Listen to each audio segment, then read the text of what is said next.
Nanda, tersangka penjamretan telepon genggam yang biasa beraksi di Jakabaring, Palembang, tertangkap unit 3 Subdit 3 Jatan Ras Polda Sumsel di warung internet. Tersangka sering melakukan kejahatannya itu bersama satu rekannya yang saat ini masih dalam pengejaran polisi.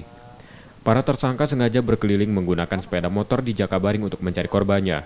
Kemudian tersangka merampas paksa handphone korban. Para tersangka sebelumnya sempat dikejar polisi namun lolos dan meninggalkan sepeda motornya yang saat ini diamankan di Polrestabes Palembang.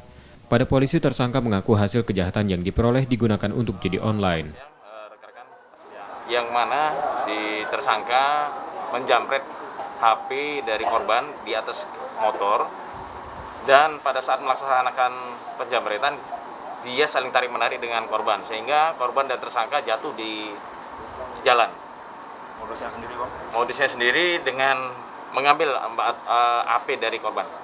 Untuk yang tersangka yang kita amankan ini residivis 2 kali sudah dieksekusi. Pada tahun 2016 yaitu kasus jamret, dia kena 5 bulan, dan pada tahun 2017 dia kasus 338 pembunuhan. Tersangka kini ditahan di tahanan Polda Sumsel dan terancam hukuman 5 tahun penjara.